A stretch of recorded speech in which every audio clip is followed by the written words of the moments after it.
오늘 고린도후서 12장에서는 바울이 체험한 놀라운 영적인 체험을 간증하고 있습니다. 이 체험은 이미 14년 전에 있었던 일입니다.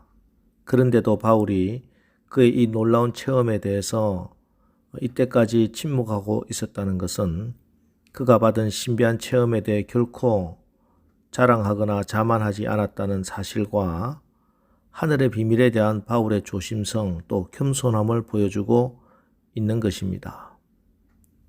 그래서 바울은 이런 영적인 체험을 이야기하는 것을 무익하나 부득불자랑한다 이렇게 말씀합니다.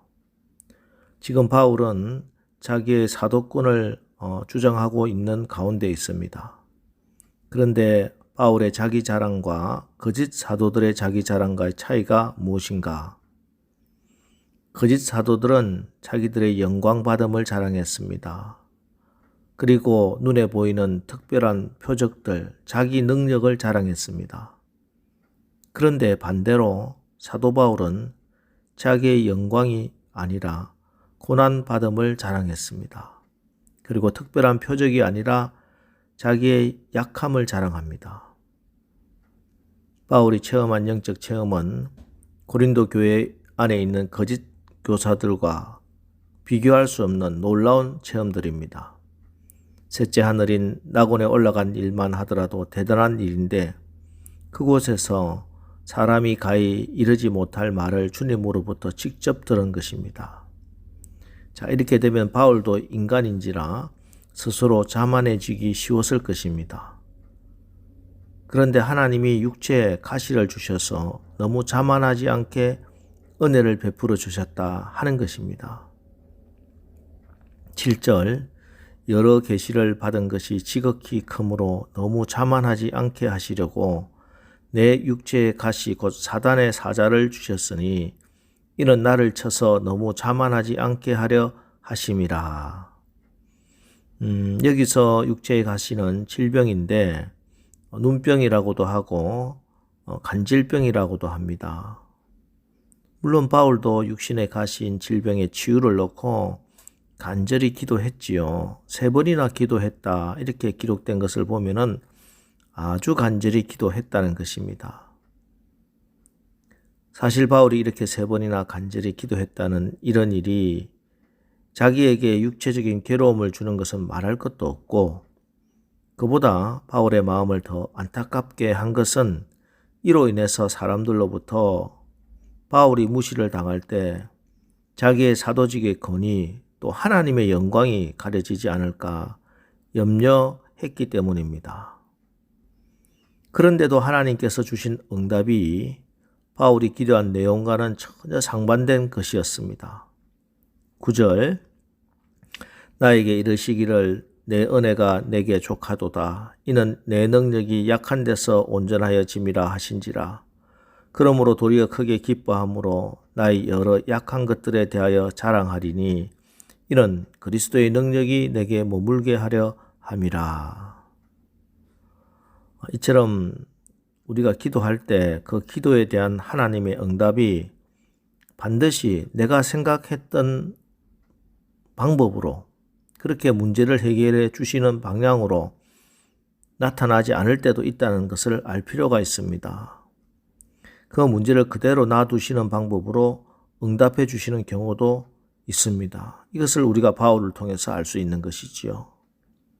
자, 이럴 때는 우리가 우리 기도의 자세를 고쳐야 합니다. 예수님께서도 겟세마네 동산에서 기도하실 때 아버지여 내 뜻대로 마옵시고 아버지의 뜻대로 되기를 원하나이다 하고 결론을 맺은 것은 바로 이런 이유입니다. 그렇습니다. 우리에게 기도의 목표는 하나님의 뜻, 하나님의 뜻을 이루는 것입니다. 예수님에게 있어서는 하나님의 뜻은 자기의 생명보다 귀한 것이었습니다. 우리의 기도의 최종 목적, 이렇게 우리를 향하신 하나님의 뜻을 분명히 아는 것이지요. 바울은 이 같은 기도 중에서 우리 하나님의 뜻을 분명히 알게 되었습니다. 뭡니까? 이는 내 능력이 약한 데서 온전하여 짐이라 하신지라 하신 주님의 뜻을 뭐 음성으로 들었는지 성령의 감동으로 깨닫게 됐는지 몰라도 어떤 방법일지라도 바울에게 중요한 것은 자기가 주님의 뜻을 정말 바로 알게 되었다는 사실입니다. 그래서 바울은 이 일에 대해서 도리어 크게 기뻐했다고 고백하고 있습니다. 바울의 이 말은 자기에게 주어진 가시로 인한 괴로움이 자기의 교만을 없앨 수 있는 하나님의 방법이다 한다면은 차라리 그 괴로운 병을 택하겠다 하는 믿음의 자세, 바른 신앙적인 모습인 것입니다. 그 일로 인해서 바울은 새로운 은혜를 받았는데 자기의 자랑거리가 새롭게 생긴 것입니다. 10절 그러므로 내가 그리스도를 위하여 약한 것들과 능력과 궁핍과 핍박과 곤란을 기뻐하노니 이는 내가 약할 그때 곧 강함이라. 놀라운 하늘의 신비를 깨닫게 된 것입니다. 내가 약할 그때 곧 강함이라. 예, 우리가 약하여 나의 자아가 깨어지면은 내 안에 그리스도가 드러나게 됩니다. 그래서 바울은 고린도후서 4장에서도 우리가 이 보배를 질그릇에 가졌으니 라고 고백할 수 있었던 것이죠. 기독교인들이 성경 다음으로 많이 읽은 책이 있습니다. 영국의 청교도 가운데 한 사람이었던 존 번연이 쓴 철로 역정이라 하는 그런 책입니다. 이 책이 쓰여진 배경이 있습니다. 존 번연은 개신교 목사로서 복음을 전파하다가 가톨릭의 허락 없이 전도를 한다고 해서 가톨릭에 의해서 종교재판을 받고 감옥에 들어가게 되었습니다. 그런 본시 대단히 활동적인 성격의 소유자입니다. 그러한 그가 감옥에 꼭 갇혀서 아무것도 할 수 없게 그렇게 무료한 시간을 보내고 있으니 얼마나 답답했겠습니까? 그래서 그는 간절히 하나님께 기도합니다. 하나님, 저는 제 생명이 다하는 그날까지 열심히 복음을 전하다가 하나님 나라에 가고 싶습니다. 그러니 속히 제가 이곳을 나갈 수 있게 해주십시오. 나가서 제가 마음껏 전도하게 해주십시오. 그런데 어느 날 그가 기도하는 가운데 세미한 음성 가운데 하나님의 음성을 듣게 됩니다. 오늘 본문 9절의 말씀입니다. 내 은혜가 내게 족하도다. 내 능력이 약한 데서 온전하여짐이라.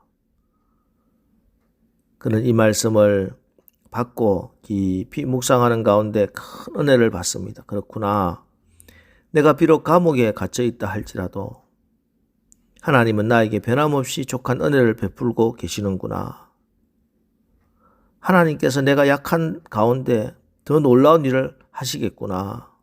자, 이런 사실을 깨닫게 되자 지긋지긋하게 여겨졌던 감옥 생활도 그에게는 천국처럼 여겨지게 됩니다. 그런 감옥에서 장장 12년 동안이나 갇혀 있었습니다. 그럼 매일 하나님의 말씀을 깊이 묵상하는 가운데 하나님과 깊은 영적인 교제를 나눌 수 있었고 그렇게 해서 쓰여진 책이 바로 철로 역정입니다. 그런데 자기가 밖에 나가서 발로 뛰어서 복음을 전할 때보다 오히려 훨씬 더 많은 사람을 자기가 쓴 글을 통해서 주께로 인도할 수 있었다는 것이죠. 우리 7절 말씀 다시 보겠습니다.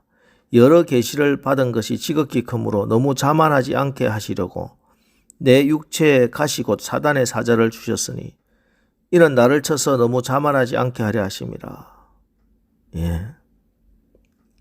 여러분에게 또 가시가 있습니까? 그 가시가 여러분을 찌르고 있습니까?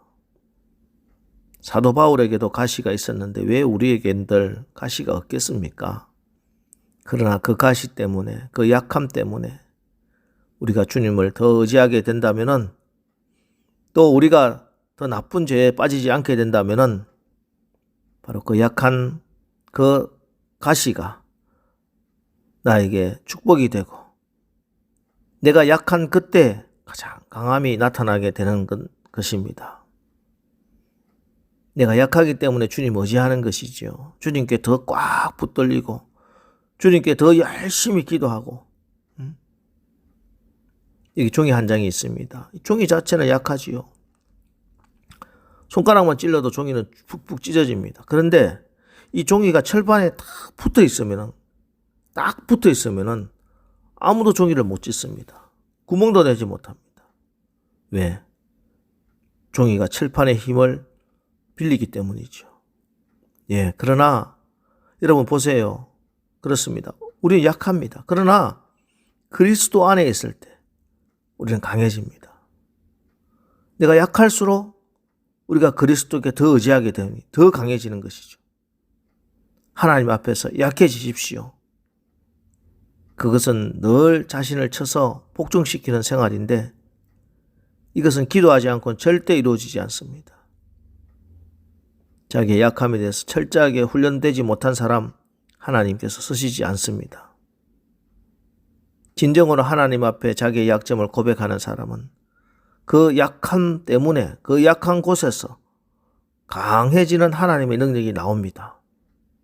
이제 오늘 하루도 내 자신이 질그릇임을 인정하시고 질그릇 같은 나의 모습, 나의 능력 의지하지 마시고 우리 안에 능력이 심히 크신 예수님만을 의지하고 내가 약함을 인정하고 주님께 붙들려서 하나님의 능력, 하나님의 강함, 하나님의 영광이 여러분 안에 머물게 되는 복된 하루를 사시기를 주의 이름으로 축원합니다. 기도하겠습니다. 하나님, 우리는 모두 다 각자의 가시를 가지고 있는 깨지고 연약한 질그릇입니다. 주님, 그럼에도 불구하고 이 질그릇 안에 성령께서 함께 하시고 우리가 약해서 주님 더 의지하면 그때가 오히려 주의 강함이 드러나는 때임을 또한 분명히 믿습니다. 우리 오늘의 삶이 나의 약함 때문에 실망하고 좌절하지 않게 하시고 나의 심히 큰 능력은 하나님께 있고 나에게 있지 않음을 분명히 알아서 하나님만 의지하고 더 의지하고 나를 깨트려 하나님의 능력, 영광을 드러내게 하옵소서. 예수님의 이름으로 기도합니다. 아멘.